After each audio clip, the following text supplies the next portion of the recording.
Alright guys, I'm going to show you how to install a drain plug on your Haldex. This is on a 2005 Freestyle. They don't put you, it's a joke, okay, I think you all know that. This is a drain plug on the Haldex unit, which is, as you see right here.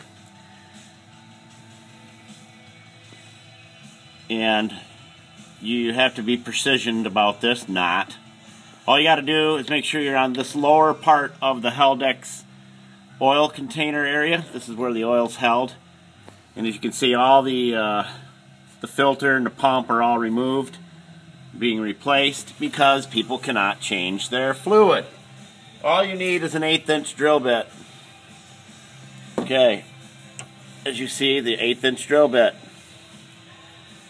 And you see how dirty that oil is? Look how dirty that is. It's horrible.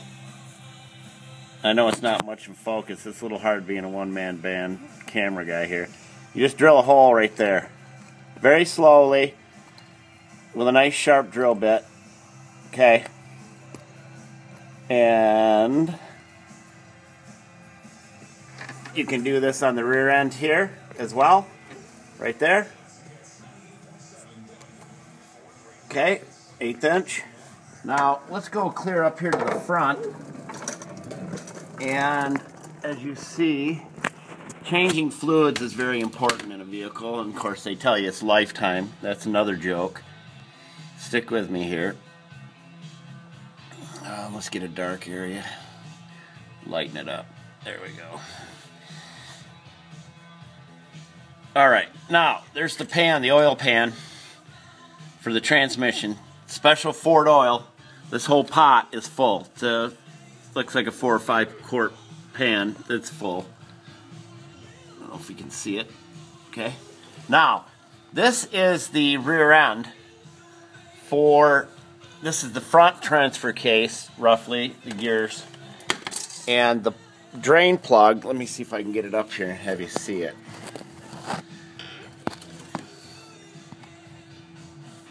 Let me see if I can see my hand here. Okay, right there's the drain plug.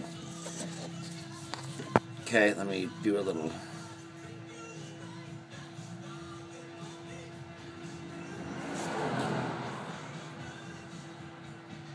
Alright, there's the drain plug, but you cannot get a tube down in there to get to that lower part of the pan. It's if you use an 1/8 inch, it's not 1/8 inch diameter piece of rubber tubing, and you'll probably break it off down inside, then you're really in trouble. So don't even try to monkey with that. Go in on any of these. If you drill the hole right there, see, I was the tool and die machinist. We did all these. I know exactly what's in that area. Nothing. Let me show you something here. And then I'll show you what I drained out of it. Let's see if we can. Okay. Okay, let's stick the drill. There's nothing in there. Okay. Very cool. Now you're probably saying, well, what are you going to plug that with? The hole is small, and most guys will use like 1/4 inch pipe plug or something like that. You don't need that. I'll show you what you do. And here's the method behind it. Once you drill the hole, it's a little bit messy. Use an old drill gun. Once you drill the hole, 1/8 inch, get yourself a self-tapping screw. Get some good quality grade 8s if you can find them that have the rubber washer on them. The steel washer with the rubber seal. And then as the oil's still coming out, take the self-tapper and slowly screw it in, because you know they cut the hole the size for the thread perfectly. Once it starts to thread in, stop and back it out and take it out. Let the oil continue draining out. And the reason you do it the reason you do that is because any little tiny shavings or pieces that you may have gotten in there, which is little to nothing, will rinse out. Okay? And the idea of doing it small is the chips are smaller. And it's aluminum. And it pulverizes easy. So if there's some 10, 15 thousandths pieces up in there, you're good. So now everything's draining. Don't worry about warming everything up to do it. Just let it drain. Okay? Now, let's go over here. Show you. Okay, here's a, these are the self-tappers right here. And these self-tappers look like this. Okay, these look like this right here before I do the whatnot on them. And you just take and clamp them in a pair of vice grips. And because you've already started drilling the self-tapper in. Okay, you've already started drilling that into the case.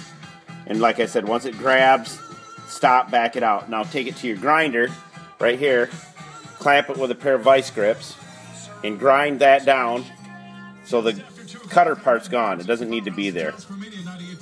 Alright? And there's nothing it's going to hit, just nothing needs to be there.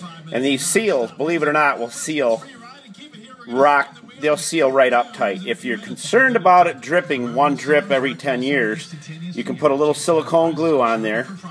Little, you know, blue silicone, black silicone. Put a little dab right there and snug it up. You don't have to reef it down, just snug it up and you're good to go and done. That's it. That's how you beat the fact of not being able to drain every bit of fluid out of those. And you can literally, if you want, take and you can literally, because we tried the suction tank there, and it's a joke, guys. You're much better to do this, because then every 20, 30, 40,000 miles you can drain the fluid out very easily. If you're concerned about the screw in there, put a little anti-seize on it. Put a little of this stuff right here on it, little anti-seize, and that will keep the screw from setting up in there, and you'll be able to get it out. But the oil's there anyhow, so you're not going to have that problem. But this is a lot easier to do. And of course, as you know, when you pull out the pump and all that, you got to drop the drive shaft and the exhaust and all that stuff. It's a cluster on most of these. But those Volvo rear ends, if they don't have a drain plug, don't waste your time sucking them out. Don't do any of that. Put the holes where I showed you. Message me here on the video, and if you need anything, any questions you have, I'll help you out. All right, guys? Okay, take care.